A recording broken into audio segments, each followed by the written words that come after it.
Hey. This is The Rest. I'm Joel Kovacs. The rest of my thoughts, the rest of our church, and hopefully some rest for our souls. This is not a sermon.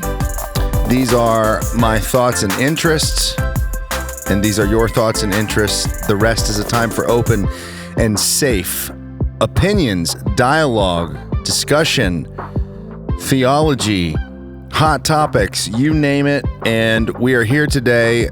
We are going to kick off with this section of The Rest. We are going to start a several-part series on the cross and Easter. We are just now heading into that season.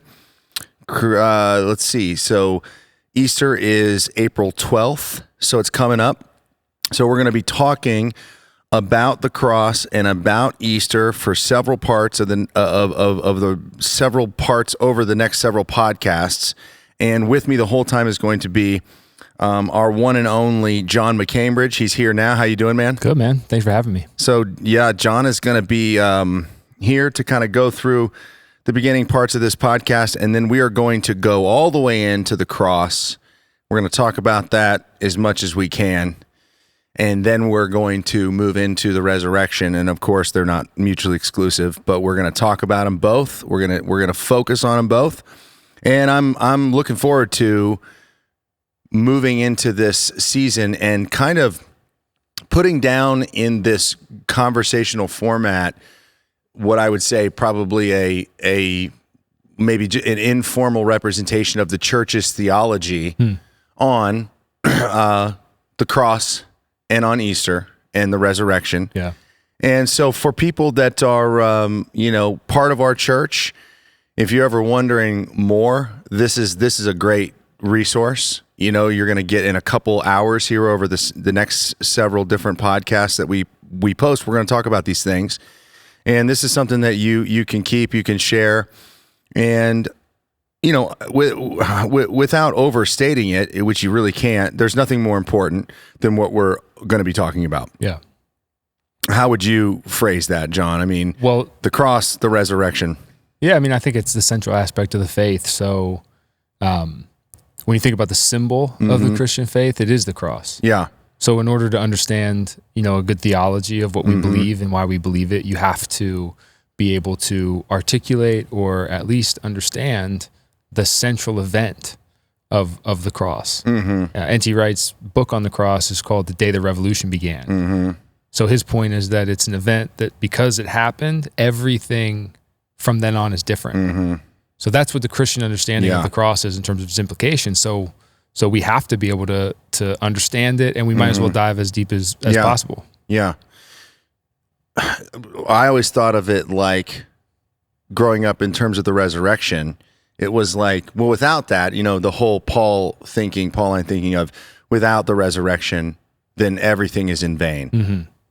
We wouldn't care about Isaiah.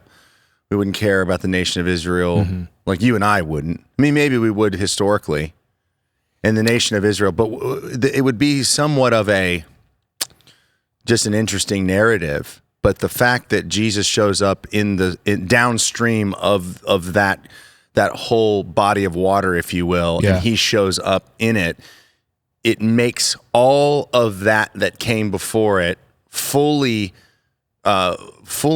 critical. Yeah. And then it leads to, it's almost like it brings us and we jump on the boat at the resurrection and we move into a new wonderful experience of that which Jesus would call life. Yeah. But we don't get on the boat without the resurrection. Yeah. So I think that Christianity is actually history, but it's not just history, it's called redemptive history. So the cross and the resurrection is the culmination of redemption, what God's plan to restore the world is. And so without it, there is no faith. There's and nothing. Without one or the other, there is no faith. That's what Paul says. I think what you're referring to is if Jesus did not rise from the dead, then we are to be the most pitied people in the world. I'm excited to talk about it. I'm excited for people to think about it.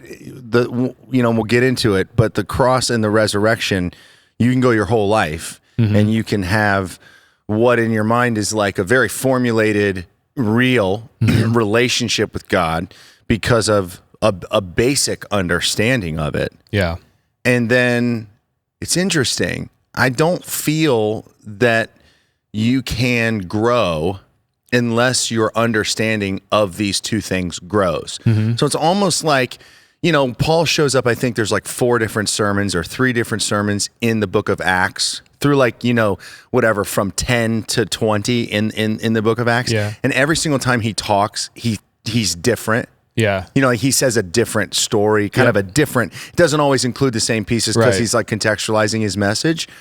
But it's one of those things where like, so if you showed up in that and you heard that manifestation, one of those talks, if you were receiving from Paul, you'd be like, okay, I can, oh, wow. It's because people got saved. Yeah, right. He'd say something, but obviously since he didn't say the same thing he's going to say, and he didn't say the same thing necessarily that he said before, then there was always parts missing. But again, so it's like there's this entry level understanding of the cross and the resurrection, which is like, in essence, it's almost everything and enough, the basics.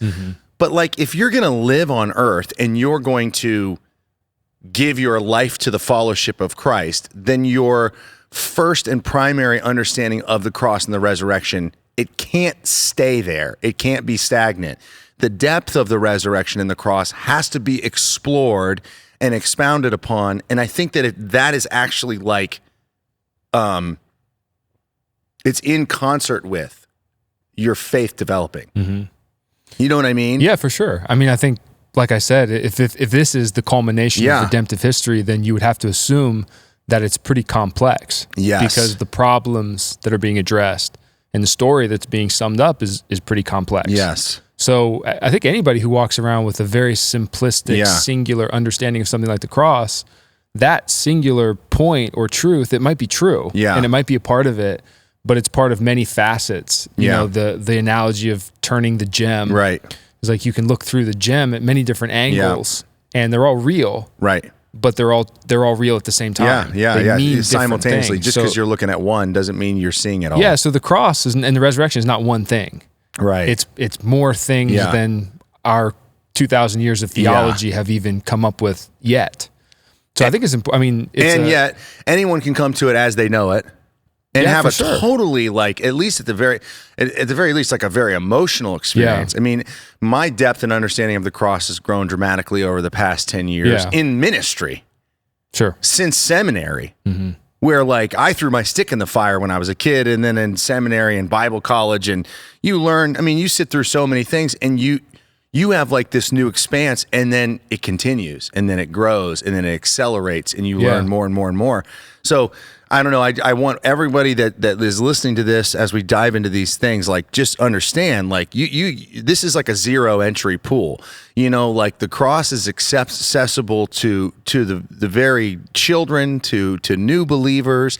And then, like, I would just encourage you that if you don't explore it, then you might understand a version of it that you miss out so much of what it really means because you haven't explored it. And then some people understand an aspect of it that is so marginal or peripheral to the central idea of it that when they explore it and they find something central to it, they can, like, I'm not going to say they apostate, but they can fall away. You can almost be overwhelmed by pieces of it that you don't want it to be that. It's become so intense, or it becomes a different angle.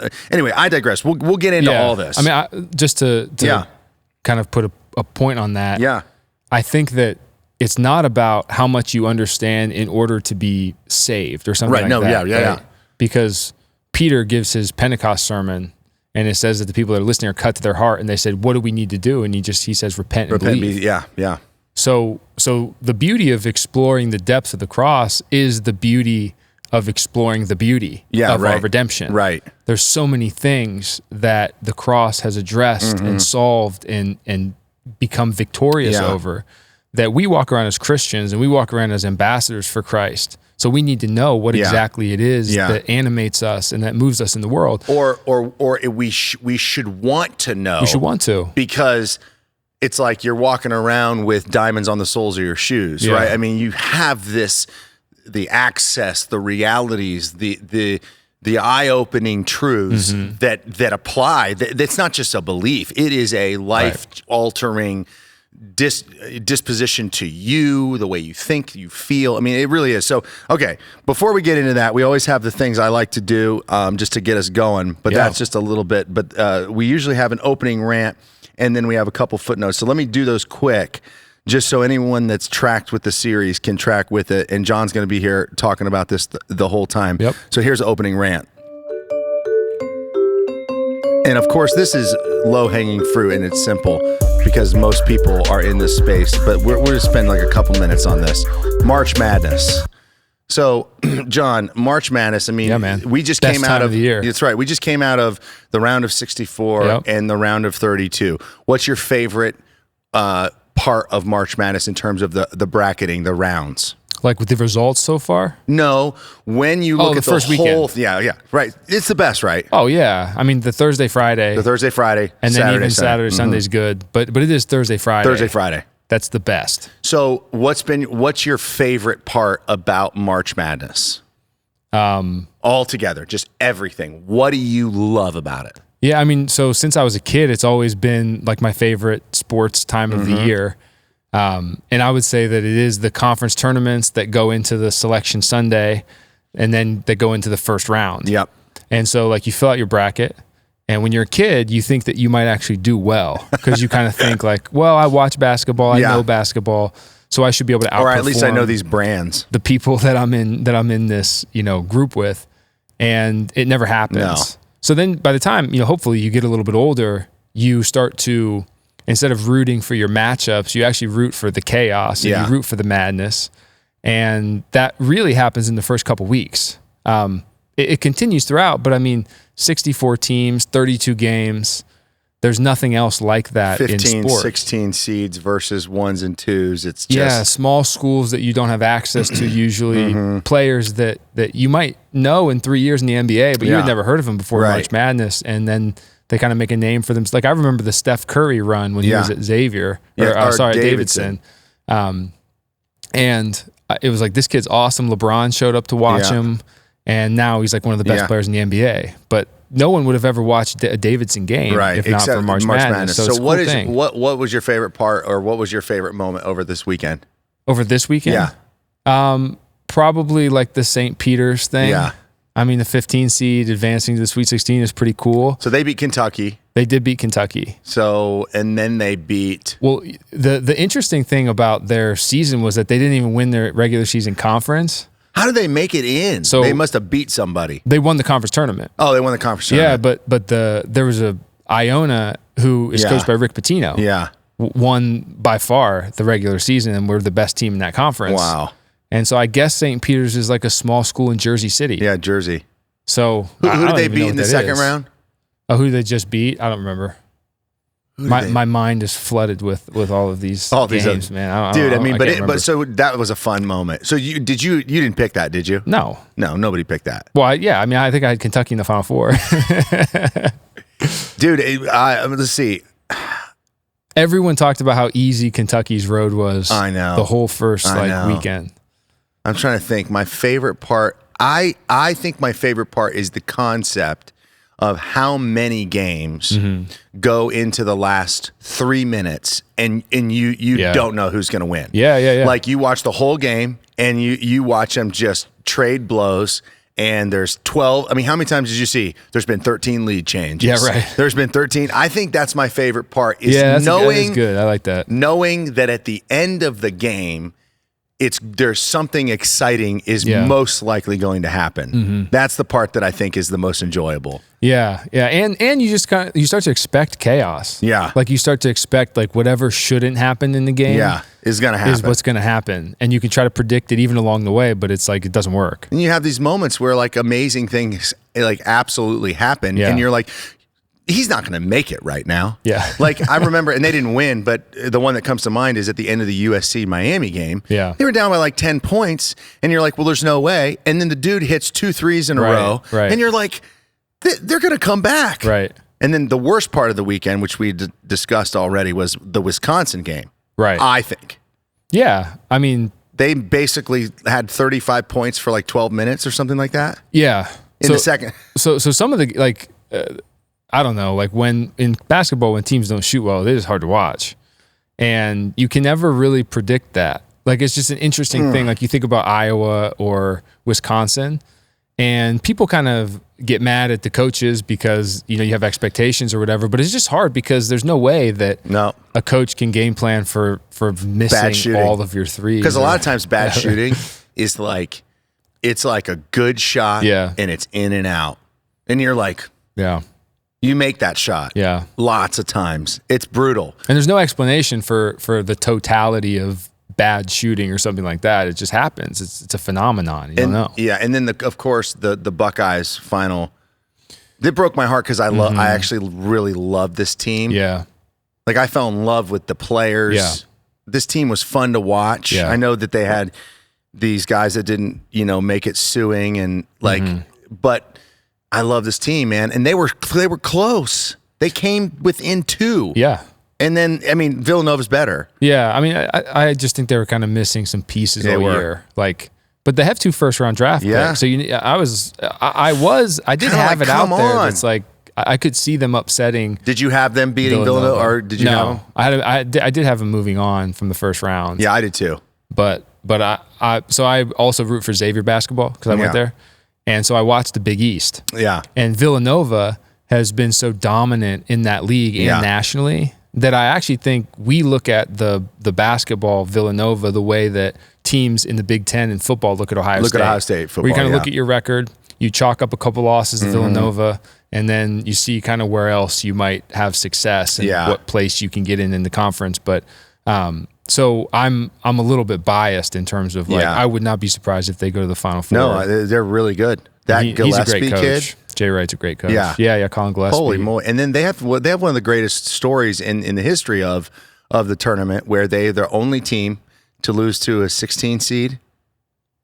I think that's Virginia. Oh, and then the next year they won. Then they that's win right. The next year though, Virginia. That's the story. Virginia, not Villanova. Yeah, that's a crazy story. Yeah, they lost to like Maryland, Baltimore County or something, and then they came back and won the national championship next year. I don't know. Basically the same team.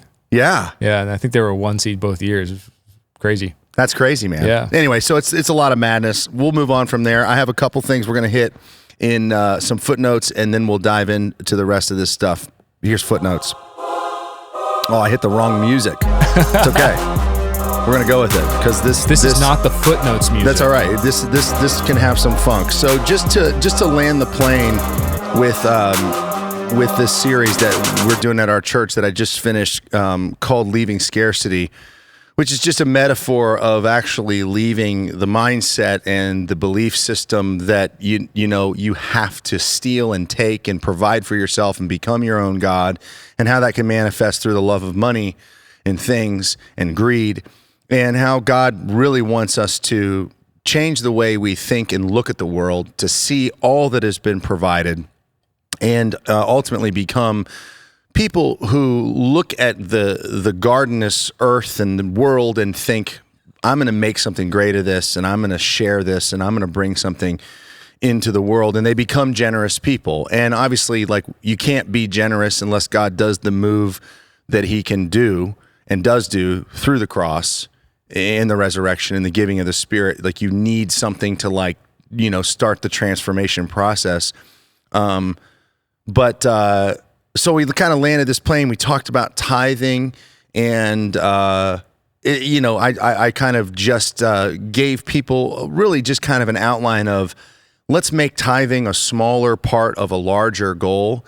And I took us through this series looking at how people need to kind of see that the Christian community really does become a generous community of love. And just a couple footnotes. One thing I didn't talk about that Andy Stanley says about the Christian church, he said this: while Christians may be criticized for what we believe, we should be famous for our compassion and our generosity.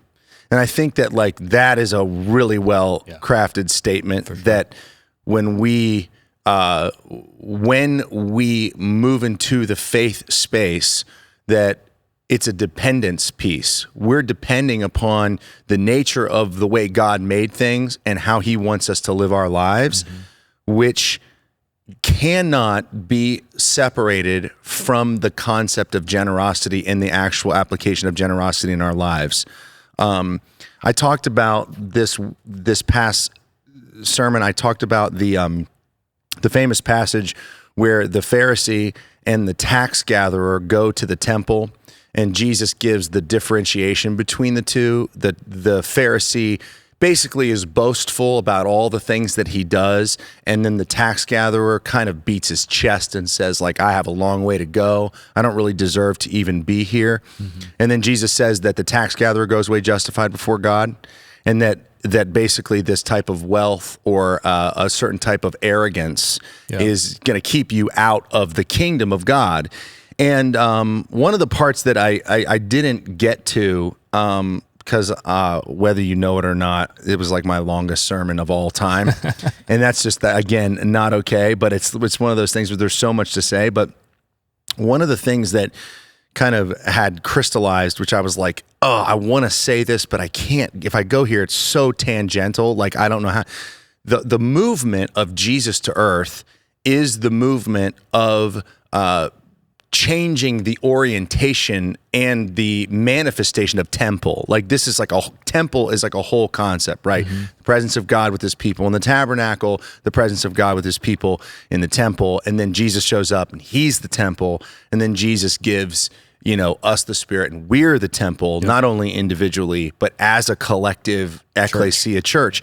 So this idea of the tax gatherer going to the temple, one thought I thought was kind of like, I think what Jesus is getting at, in that your heart has to be in the right place. And then the only way that can happen, because he talks about in other passages that there's an impossibility on your own account to not be greedy or love money, but there's a possibility with God. And I think he's getting at the supernatural work of God that only he can do in your life.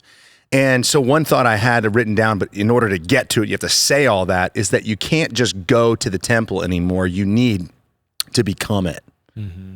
Like, in order so it's no longer about going.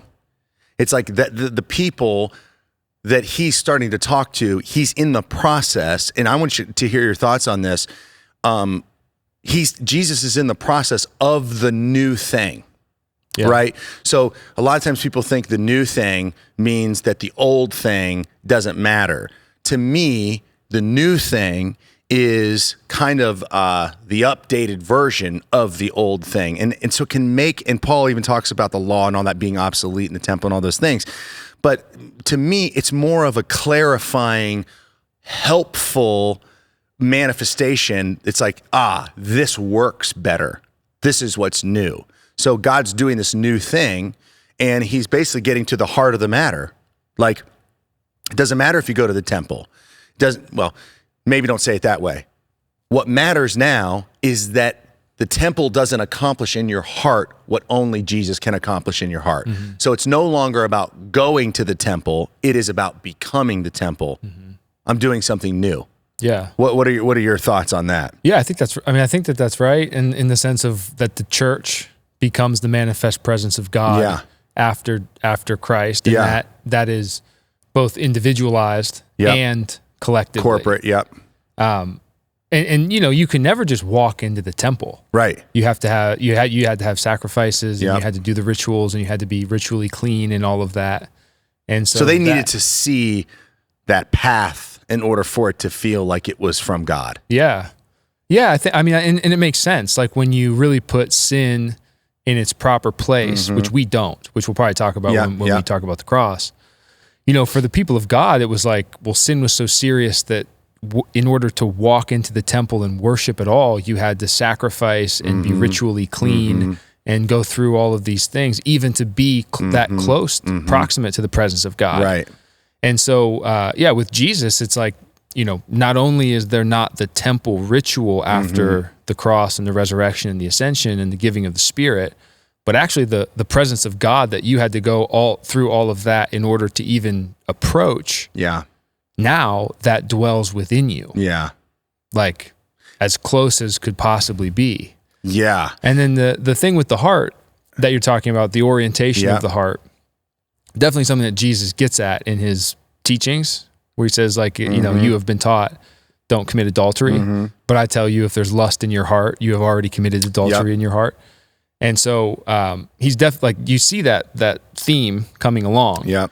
But you even see shadows of it in the Old Testament. Oh, yeah. Because David and Saul. Right. So Saul, the acts that he committed that were considered sinful or bad were much less worse than what David did. Right.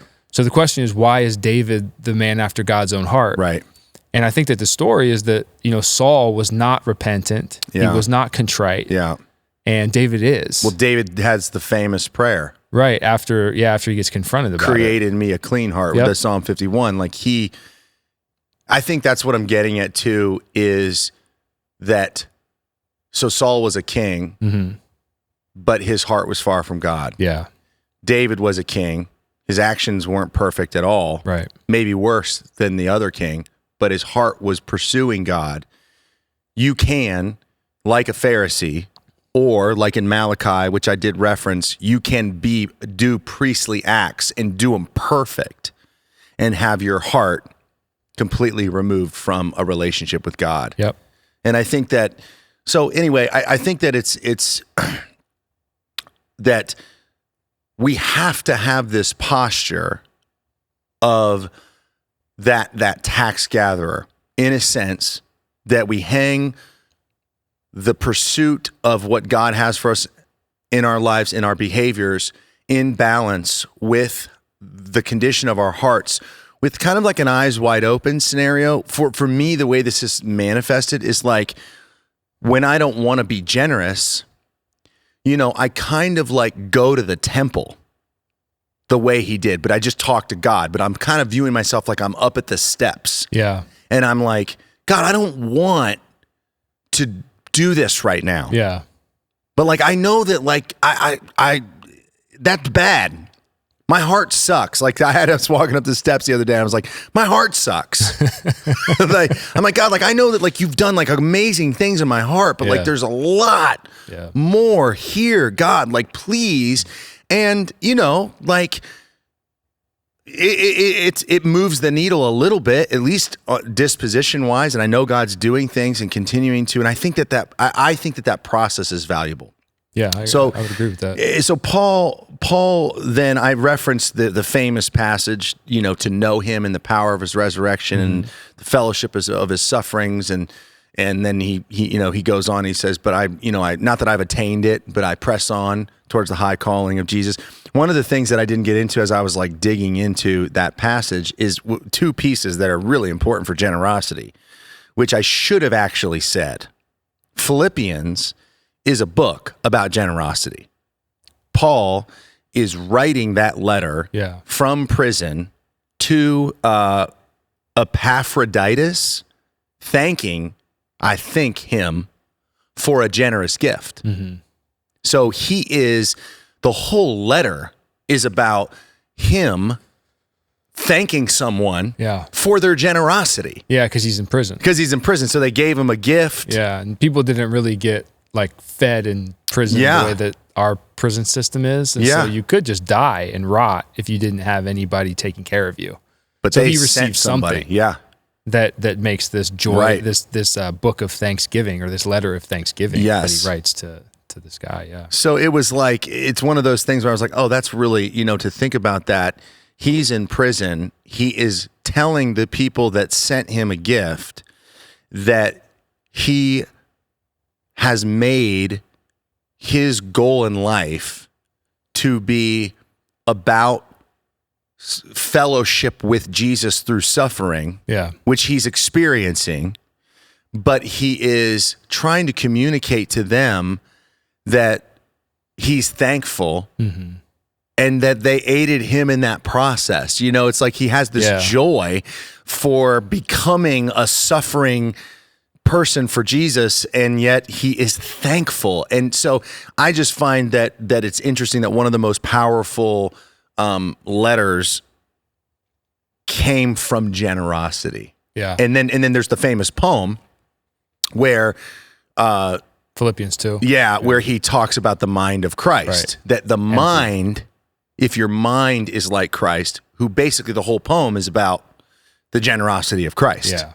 So I think it's really interesting, like it's just the map of generosity through what it meant to be a Christian in shackles. Yeah. It all kind of comes full circle, and I just didn't get it, I just didn't get into that. But I don't know, I feel like this generosity piece is something that takes a lot of work, that people have to commit to it. Yeah. I think that people have to, I think, a lot of times in church, it's like we look for applications to give people. So what I want to do to land the series is go, you need to think about sharing your life and giving things away. Yeah. And you need to be burdened with wanting to be a generous person. If you cannot be someone who withholds and just takes for themselves and actually be someone that represents Christ. And so you have to be burdened all the time. And so it's a process of working on what you think. It's a process of having the character of God in your life. It's a process of working with others on it.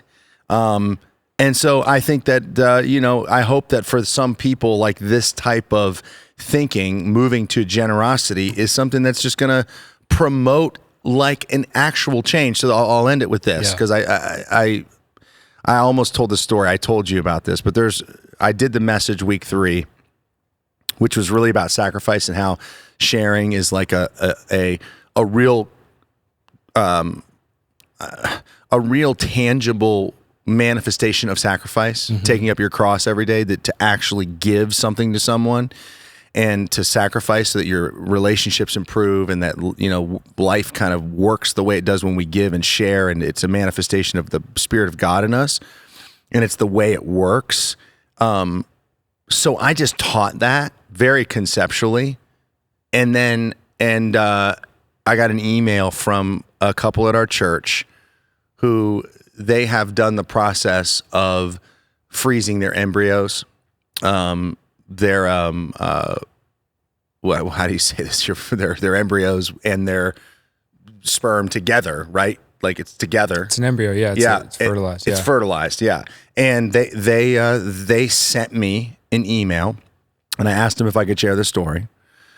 But they said that by listening to the message, they've been wrestling with what to do with. They had extras, and that it felt weird for the longest time for them to think about giving someone else their child, and they thought it's weird to go through life and think there's some person over there that is in fact our child and we don't know them or him or her or whatever, and they just felt uncomfortable with that. But the message flipped their mind to, instead of thinking that it would be hard for them to go through that their heart got moved to how hard it would be for someone who can't have a kid. And they said, we're supposed to be generous. And so they actually committed to donating them so that other people. So, I mean, this is sharing. Wow. Like, I mean, you talk about like, you cannot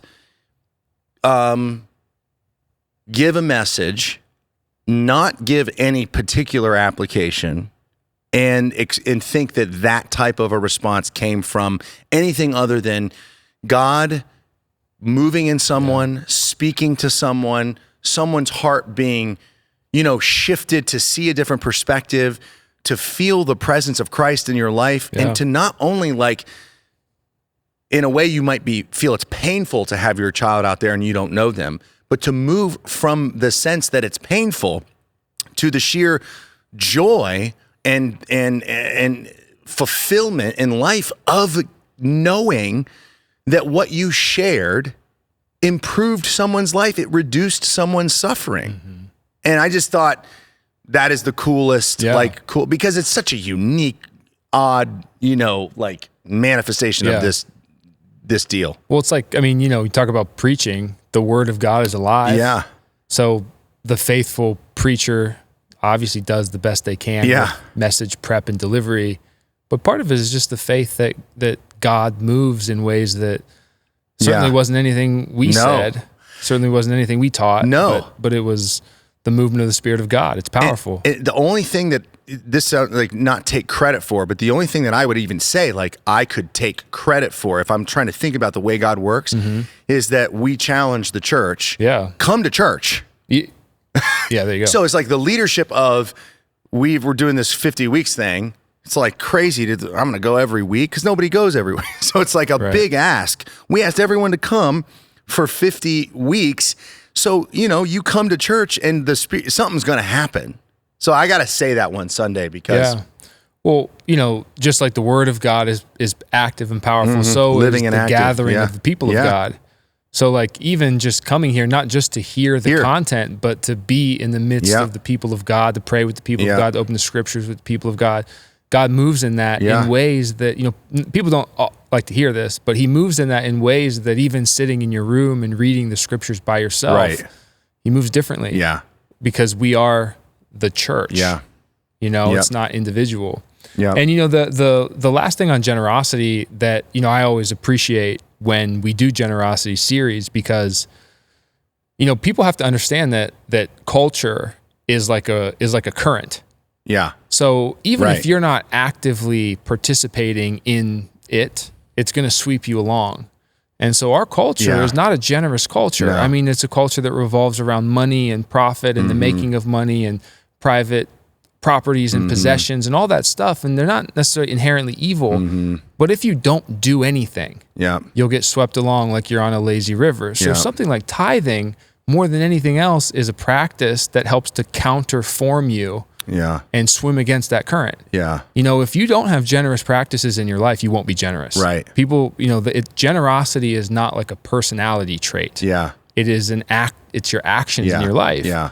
And so like, I, through your leadership before even joining church staff, went on a generosity journey with my wife and we started to give. Yeah. And it is maybe the most transformative thing I've ever done in terms of faith. Yeah.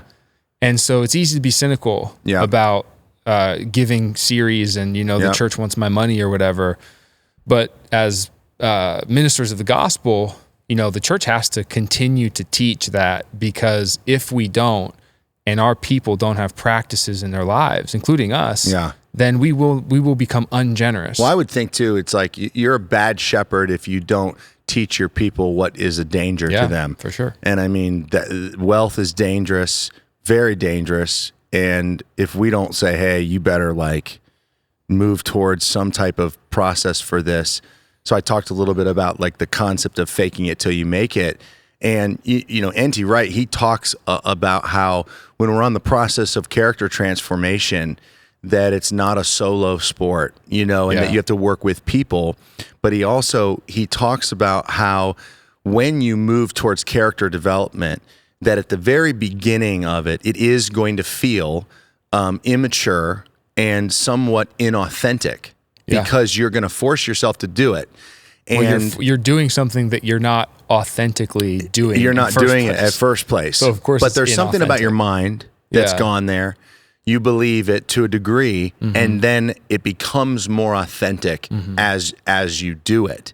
And second nature, because it eventually becomes second natural. Nature. Yep. Yeah. So I think that, the process is like, I think that even people who give at our church, and for some of them it's second nature. And this, I don't want to pick a fight, but like, I do think a lot of people in the church give because of the Malachi passage and tithing, and they're like, oh, I just know it's going to return to me. And I'm not saying that's wrong, and I'm not saying that I don't believe fully in like the law of the tithe. I think that someone that looks at that should be really careful, to like just deter that if you're going to tithe, then you're just going to receive, the storehouses of, because I know stories. I mean, I think even you've shared a story that like, a lot of people start tithing and their increase is not financial.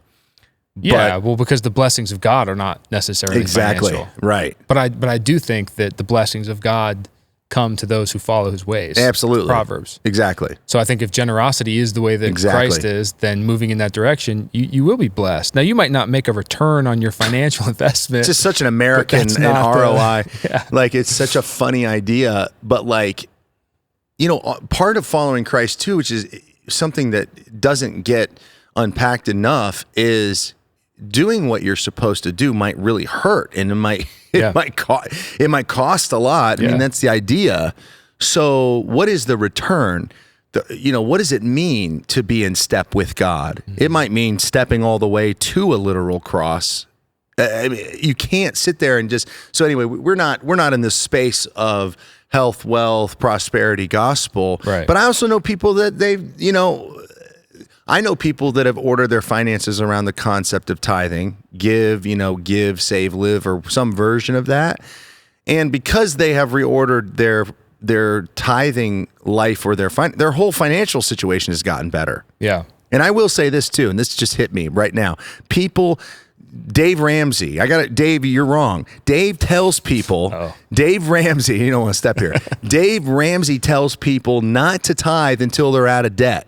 I have a problem with that. I think that as soon as you believe you're supposed to tithe, you should start right away. I don't think that your first and best should go towards your problem that you caused. Yeah. I think your first and best should go towards God, and then you should trust that as you've made him first, because that's a heart thing, that, your process through the rest is going to be more filled with wisdom and your disposition towards your future, because you can pay off debt and still cause more. I just think that the orientation needs to be, no, man, like, I have a different view on life, and I'm going to trust the Lord. So anyway, I know that does not resonate with people. They don't want to hear that. They want to hear, I got to fix mine. I believe that greed is like a monster that will destroy you. Yeah, right. So to me, you should do whatever you can do to keep that at bay, and to move towards Christ. Like, I don't want to get destroyed. Right. So if that means, giving, tithing, being generous, opening your home, sharing, sacrificing, all the things we talked about in this series, then I will do it. Yeah, because what's more scary?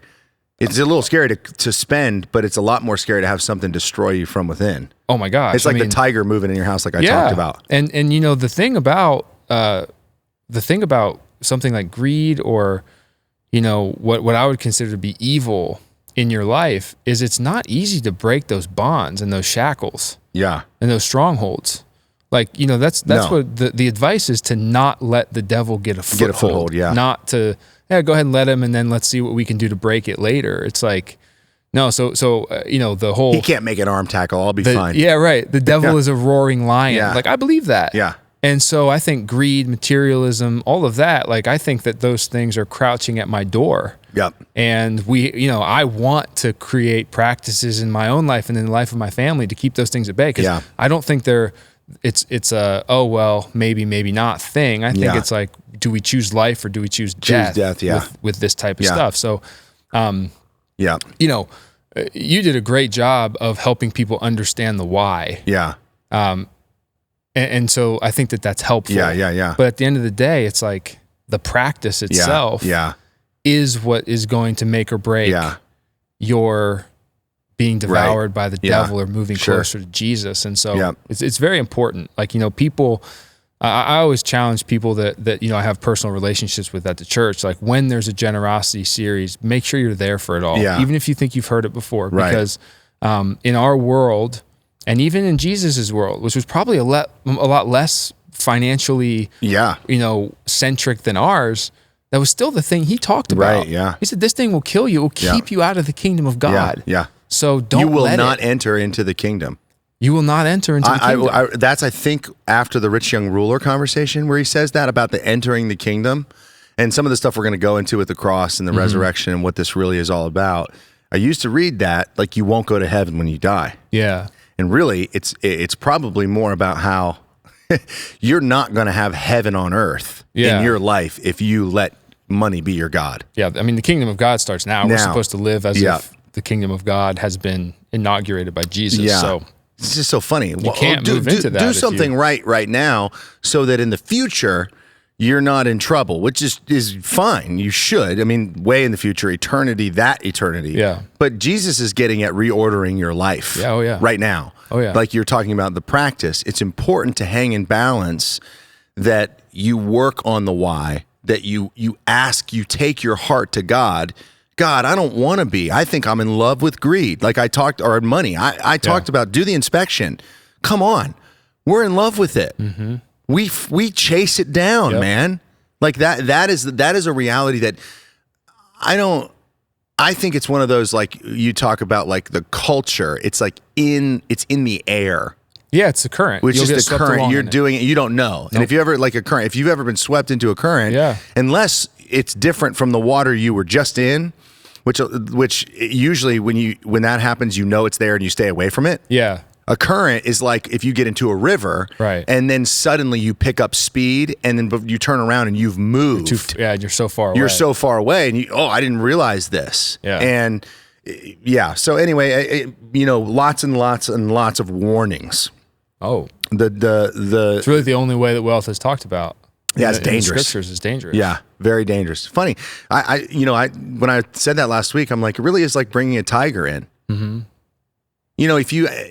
I didn't resolve that during the message. I was like, it's kind of like bringing a tiger into your house. I remember that. And then I was like, it's like, I don't really want to cuddle with a tiger. And then I really just left it right there. Because if you take that all the way to its conclusion, then the conclusion will be, I don't want a tiger in the house.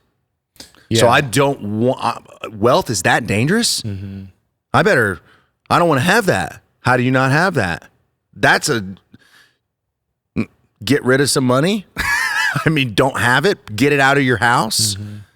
It's like, I think it is. You create practices. You create practices. I mean, you have for safety. Yeah. Of your heart. Right. Your protect, soul. guard your heart. Yeah. Yeah. Yeah. I mean, I think with wealth, it's the same as, a lot of the other sins or whatever evil, because the point is that, Jesus says, what good is it to gain the whole world if you lose your soul? Yeah, yeah. And I mean, wealth, that tends to be the thing people lose their soul for in America. I don't know, but I think all over the world, but in America. And so you have to protect yourself against that. That's part of what the church is supposed to help. This is a sideline. Lead people. Because you made me think of something. Do you think that, because you're doing the beginning class right now and you get into the Kings. Yep. And I know you've studied the Kings a lot. When you're looking at the Kings, Solomon, these guys that bring in these false gods, idols into the temple, right? Solomon was known for that. Solomon did that. Yeah. So do you think that is unique or to a type of idol worship for him? Or do you think that there is also in that type of blasphemous idolatry greed with these leveraging, because part of that, wasn't that about him trying to kind of create a net of influence? Yeah, I mean, he was creating alliances, which isn't that about power and money? Yeah, and control. I mean, because one of the temptations of the Canaanite gods was that, let's say that there's a Canaanite god that controls the harvest or the rain, or then what if there's a drought and you're praying to Yahweh, but the drought's not getting better? You just switch gears. So you switch gears. You pray to this other god because you need the drought to get better. And why? Because of money. Yeah. Or I mean, because you're not getting you're not getting your crops, and you're not getting your whatever you need. I think that's the temptation. The temptation is maybe these other gods work better. And, yeah. And that's so, like, I don't think to what end though, right? To work better in terms of getting what I want. Yeah. Control. That's why the Israelites make a golden calf at the bottom of the mountain, because they see up there and they see this storm cloud that Moses disappears into. And it's kind of like, we can't control that God. We can't make that God do what we want. So why don't we make a God out of gold like we're used to? like they did in Egypt, and we'll just call it Yahweh. You're going on a line here of control. I've never heard you talk about this. So like that is a major piece of it, right? If you're putting multiple hands around this concept, one of them is this idea of God's bigger than me. Mm-hmm. Maybe intuitively, intrinsically, I understand that, and I don't like that because I want to be my own God. So I'm going to shape something that I can control, and I'm gonna do it that way. Not or both. With we're going to make a God that serves us the way we want it to serve us, which is you're saying is control. Yeah, I think it's control because I've never heard the phrasing around. They made the golden calf to have control, like they picked the God. But that is the essence of being a God. It's weird. They were making a golden calf to worship to it.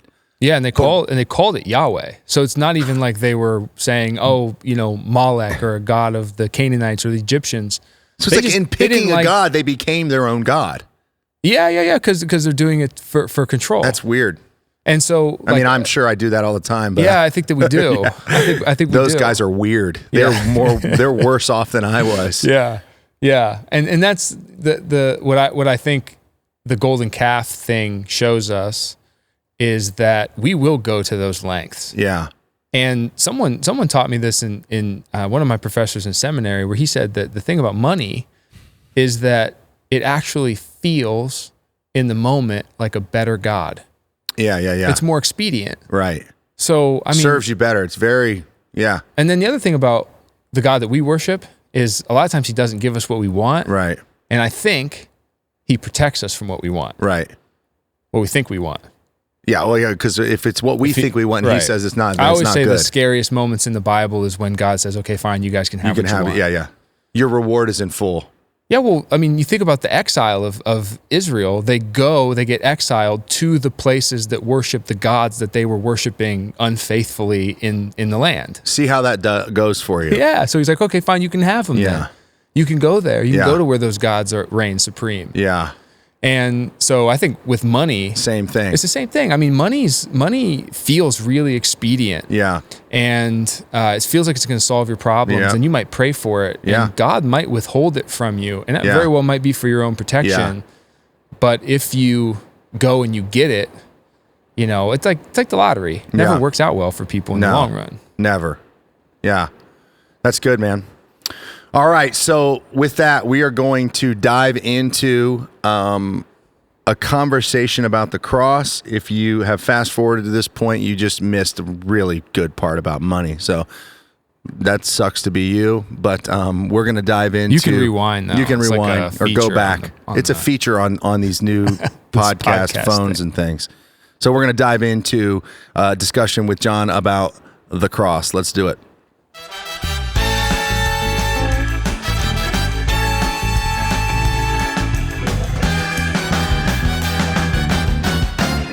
All right, so we're moving into the Easter season. In a lot of calendars, this season it kicks off with Holy Week. Holy Week, which is Ash Wednesday, is in that. Oh no, I'm talking about the whole season. Yeah, it kicks off with Ash Wednesday. And then into Lent and. So, John, give us just give me do you have your bearings around that whole calendar? Somewhat. And just lay that out just briefly and a little bit of the significance of this month leading up to Easter. Yeah, so the Lenten season is essentially a season where, in solidarity with Jesus on the cross and in waiting for the joy of the resurrection, you fast. Mm-hmm. So historically, I think it was every Wednesday and Friday. And then as time went on, still in the Catholic Church, it's no meat on certain days. Fish Friday. Yep, fish fries and everything on Fridays. And so I went to Xavier, which is a Catholic university. Mm-hmm. And so there was a lot of this kind of participation in it, which I actually think is cool. Mm-hmm. And the way that it kind of gets done, what I'll say colloquially or popularly, is you give up something that you like, or something that you think you should give up, like a vice. Mm-hmm. It's interesting. So you give up, like a lot of times people give up I'll keep it sweets. all year, give it up for Lent. Yeah. I don't know if that can't be the heart of it. I don't think so. I mean, I think, the heart of it is like fasting. It's worship. Yeah. And so, through fasting is supposed to change your sensory experience, because being hungry changes how you think about the world significantly. Mm-hmm. And it's supposed to, if you're in the right mindset, direct you towards prayer and worship and dependency on God.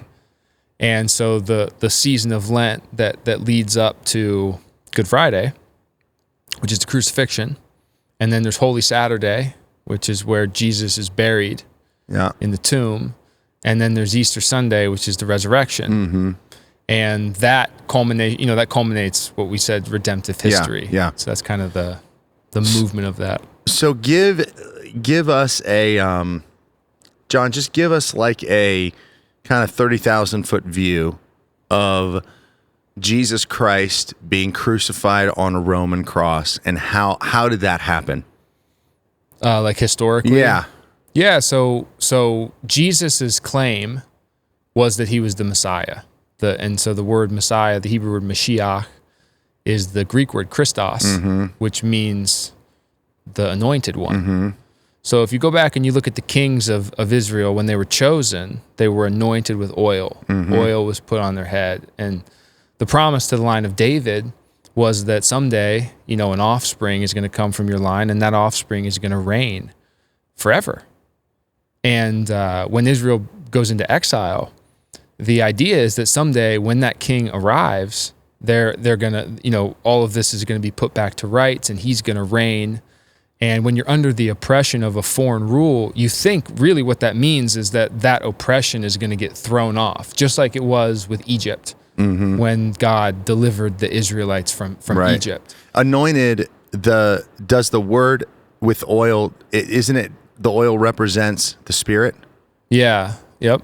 It's kind of like a kind of a designating that God's Spirit is working, like kind of whatever Samuel with David. Yeah. I think so. So whatever the symbolic thing is to put it on the head. That's the anointed one. That's the king. Yeah. So the kings didn't work out very well, but there's still this promise that says someday there's going to be a king, and it is going to work. He's going to be the true king. So everyone was hoping. Yeah, for the Messiah. All these kings. Yeah, one of them would be. So they're back in the Holy Land, at least the southern part of the Holy Land, Jerusalem, Judea, and they're still under the thumb of Rome. So they're waiting for the king to come, and they think what the king's going to do is deliver them from bondage in Rome. So that's the kind of king they're looking for. Yeah. So Jesus shows up, and John the Baptist, who's a prophet that they all tend to believe in, and the people are really moved by what he's doing in the wilderness and in the Jordan River.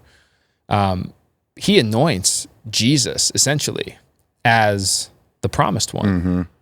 And so the attention is on Jesus as he begins his ministry, and he's doing acts of power that if you were looking for a military king, you might want the guy who can calm the storm, literally. Yeah. The guy who can walk on water, right. Or the guy who can turn a couple loaves of bread and fish into abundance. So they think, that's why they're excited about him. Like sometimes we think those are just arbitrary things that Jesus is doing, and people are like, that's so cool. I want to follow this guy. Not untrue. Untrue. It is pretty cool. Yeah, it is pretty cool. But they're looking for a deliverer. Right. And so you kind of want that guy on your side. Yeah. And you think if he can do that, then what could he do when the confrontation with Rome happens? Yeah, right, yeah. Hey guys, thanks so much for listening to part 1 today of a multi-part series called Crossing into Easter. Make sure you check back in next Wednesday at noon for part 2. And as always, we love you all. Thanks for listening.